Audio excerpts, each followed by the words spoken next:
frères, vous avez à peu près, on va dire, les mêmes façons de penser, les mêmes manières de voir les choses. Mais cela ne veut pas dire que vous êtes pareil. Vous n'êtes pas pareil. Chacun a son couloir. Chacun a sa grâce. La preuve, elle a dit qu'elle était timide. Moi aussi, je le suis. Je l'ai été. Bon, aujourd'hui, je suis un peu effrontée, je trouve. Dieu va faire. Dieu va m'aider à descendre un peu, je crois. Voilà. Donc, elle et moi, on était timides. Aujourd'hui, Dieu a permis qu'on se trouve devant tout un peuple. Et on peut élever la voix, on peut prêcher, on peut donner la parole. Mais pourquoi Dieu permet cela? Dieu a permis qu'on se connecte. Pourquoi? Parce qu'il est le seul à savoir qu'elle a sa grâce, j'ai la mienne. Donc je ne peux pas convoiter ce qui est en elle, comme elle ne peut pas convoiter ce qui est en moi. Et malheureusement, l'ennemi emmène certaines choses, la jalousie, l'hypocrisie, la colère, l'amertume, la haine, à pouvoir aller voler ce que l'autre a. Pourquoi? Alors que Dieu nous dit de nous aimer les uns et les autres. Si Dieu te demande d'aimer ton frère et ta soeur, comme lui, il t'a aimé, toi, tu es qui pour pouvoir chercher à pouvoir lui faire du mal? Toi, tu es qui pour pouvoir chercher à lui voler ce que Dieu lui a donné? Ta grâce est ta grâce, sa grâce est sa grâce. Chacun a été créé comme il a été créé. Maintenant, toi, ta responsabilité à toi, c'est de te conformer à cette parole. Non pas à ce qui se passe autour de toi. Non pas à ce qui se passe dans le monde ici. Nous sommes aujourd'hui des chrétiens, on est là. On cherche à comprendre le pourquoi du comment. Et mon frère, tu as fait ci. Ma soeur, tu as fait ça. Et elle dit quoi? Elle a fait quoi? C'est les premiers à critiquer, les premiers à calomnier, les premiers à regarder de haut. Ta soeur est habillée, regarde celle-là. Je pense qu'elle est trop belle. Ça, c'est le travail de nous, les femmes, ça. Ça veut dire ça, je n'aime pas mes femmes. Moi, je n'aime pas mes femmes. Tous mes amis, c'est tous les hommes. Je m'entends beaucoup mieux avec eux, ça me convient. Maintenant, si l'homme aussi veut dévier là, je le fais comme ça. Ça va. Voilà, chacun reste à sa place, c'est bon. Mais en tout cas, je préfère causer avec les hommes. Parce que les femmes, c'est que ça. Les hommes, elles sont envieuses. La Bible dit que ce n'est pas envie qu'on a tué Jésus. Ils n'ont pas tué parce ils en avaient vu, parce que quand on le voit, on dit qu'il n'avait rien pour plaire. Mais ils l'ont tué pourquoi? Ils l'ont tué parce que c'était ce qui était en lui. Il y a des choses que tu as en toi, que peut-être tu es là, tu marches. Je ne sais pas, je peux dire ça comme ça souvent. Tu es là comme ça, puis on te dit, ma soeur, tu vois François, Bernard, tout le monde de ta famille, tu peux me donner l'argent? Tu peux me donner l'argent? Est-ce que tu peux me prêter 100 euros? Tu peux me prêter 200 euros? Toi-même, pendant ce temps, dans ton frigo, là, même petite chose, comment on appelle, boîte de sardines, tu ne trouves pas dedans. Mais c'est toujours à toi qu'on demande de l'argent. Pourquoi? Parce qu'il y a une grâce financière en toi. Et cette grâce-là, les autres la voient, mais toi, tu ne la vois pas. Parce que tu ne sais pas qui tu es. Les autres détectent, remarquent ce qui est le plus récurrent en toi. Remarque ce que les gens viennent beaucoup prendre chez toi. Tu as cette facilité de pouvoir conseiller. Tu as cette facilité de pouvoir donner. Tu as cette facilité de pouvoir donner de l'amour aux autres. Mais tu te demandes, mais comment ça se fait? Les gens ils viennent beaucoup vers moi. C'est parce que Dieu a déposé ça en toi. Mais si tu ne sais pas qui tu es, comment tu vas être utile au royaume de Dieu? Et aujourd'hui, Christ nous dit que nous sommes là. Pourquoi? Pour que là où il y a l'esprit, nous puissions recevoir notre liberté. Amen. On n'est pas venu dans ce lieu en vain. On est venu dans ce lieu pour recevoir notre liberté. Mais pour que tu puisses recevoir ta liberté, il faut que tu comprennes d'abord quelle est l'histoire de ta famille. Je t'invite à regarder dans ta famille. Je t'invite à te poser les questions. Qu'est-ce qui se répète dans ta famille? Qu'est-ce qui se répète autour de toi? Qu'est-ce qui se répète dans ta vie? Qu'est-ce qui est récurrent dans ta vie? Parce que c'est ça qui va t'emmener à pouvoir prier comme il faut aujourd'hui, afin que le Seigneur puisse venir libérer ta vie. Parce que tu ne peux pas entrer comme tu es venu. Je refuse que tu partes d'ici comme tu es venu. Je ne peux pas accepter ça. Et comme je l'ai dit tout à l'heure, nous tous, moi-même la première, je ne peux pas rentrer comme je suis venu. Tout à l'heure, la chaussure, on jetait là-bas. Peut-être même foulard là, même on met ça de l'autre côté. En tout cas, une chose est sûre, le Saint-Esprit, nous tous, va nous visiter. Parce que il faut que Dieu nous libère. Il est important.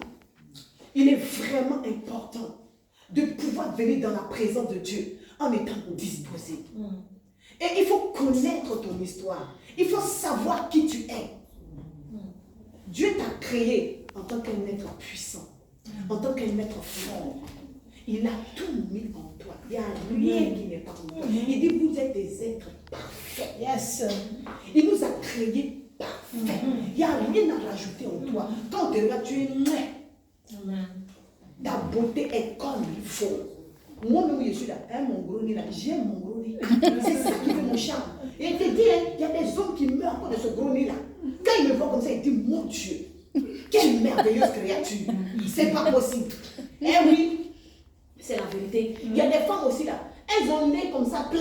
Mais quand le garçon il voit, il dit waouh, comment ça se fait? Il y a d'autres là, Dieu a créé à elle les pieds X. Quand il voit comme ça là, l'autre aussi lui voit là, il dit là, c'est ça là que lui l'aime. D'autres aussi là, elle a petit fesses, petit sein, mais c'est ça là que lui l'aime. Ça veut dire quoi? Ça veut dire que Dieu t'a créé parfait. Nous sommes à l'image et à la ressemblance de Christ. Et l'image et la ressemblance de Christ n'a pas de défaut. Il n'y a pas de défaut, il n'y a rien à rajouter sur ça. Tu es parfait. Il faut juste t'apprécier tel que tu es. Et si tu arrives à savoir qui tu es, tu verras que rien ne peut t'atteindre. Rien ne peut t'arriver. Là où tu étais faible, tu diras à Satan que tu es un plaisantin. Quand tu vas faire ça, tu vas jouer à mon esprit. Parce que Satan, qu'est-ce qu'il fait? Il t'insuffle des pensées. Et c'est à partir de ces pensées-là que toi maintenant, tu es déstabilisé. Lorsque tu es déstabilisé, lui, il attaque. La Bible dit qu'il rôde comme un lion rugissant. Pourquoi il rôde? Pourquoi il va rôder? C'est parce qu'il sait que tu n'es pas n'importe qui. Il sait qu'il ne peut pas venir face à face comme ça. C'est pas possible. Il n'a pas le cran pour t'affronter. Il n'a pas ça. Il est obligé de ruser. Il doit ruser pour pouvoir toi t'atteindre. Mais toi, est-ce que tu sais qui tu es? Est-ce que tu sais qui tu es? Est-ce que tu sais la dimension qui est déposée en toi? Est-ce que tu sais le pouvoir que Dieu a mis en toi? Est-ce que tu connais la puissance qui émane de ta personne lorsque tu ouvres la bouche? Parce que la prière, la parole est vie et esprit. Elle est active. Lorsqu'on ouvre la bouche, elle parle d'accomplir. La Bible dit que la parole est comme la pluie. Lorsqu'elle tombe, elle vient sur la terre. Et qu'est-ce qu'elle fait? Elle arrose. Et quand elle arrose, qu'est-ce qui se passe? S'il y a une graine qui est dedans, la graine, elle germe.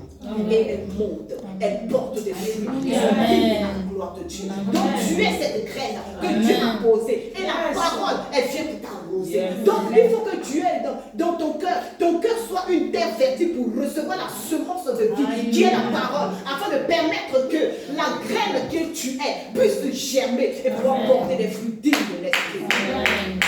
Mais si tu ne te laisses pas, tu n'es pas disposé, tu ne peux pas recevoir, c'est impossible.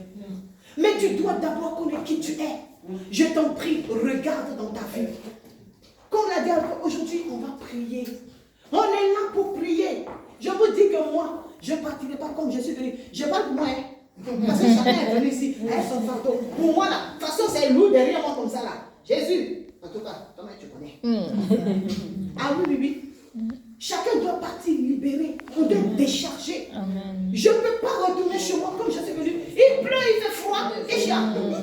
Oui, je suis fatigué. Il n'est pas dormi de la nuit. Moi, il était stressé. Et c'est moqué de moi jusqu'à fatigué. Matin m'a appelé pour se moquer de moi. 6h du matin, on voit un message pour se moquer de moi. Vous voyez ça? Mais pendant ce temps-là, je ne peux pas accepter que vous partez comme ça. Parce que tout ce travail, tout ce sacrifice n'a pas été en vain. Parce que vous avez de la valeur. Vous coûtez cher à Dieu. Vous êtes trop précieux pour Dieu. Et moi, peut-être, je ne vous connais pas tous, mais vous avez de la valeur pour moi. Et je bénis Dieu pour vos vies parce que je sais que vous n'allez pas partir comme vous êtes venus. Je sais que Dieu va accomplir des miracles et des produits dans la vie de chacun. Je sais que Dieu va toucher et impacter une vie. Je sais que le Saint-Esprit va transformer la vie de quelqu'un. Je sais que quelqu'un va rencontrer réellement le Saint-Esprit. Je ne parle pas de le rencontrer moi, ni de rencontrer l'apôtre, mais je parle de rencontrer l'Esprit. Celui-là même qui vivifie. Celui-là même lorsqu'il descend dans ta vie, tout en toi, même les ténèbres ne peuvent pas résister. Ils sont obligés de dégager. Ils sont obligés de lâcher prise. Ils sont obligés d'abdiquer. Parce qu'ils savent que le roi de gloire fait son entrée. La Bible dit porte éternelle. Et levez vos linteaux. Parce que le roi de gloire fait son entrée. Je me dis que le roi de gloire est déjà là. Parce qu'il a déjà fait son entrée pour que toi, tu puisses pas sortir d'ici comme tu es.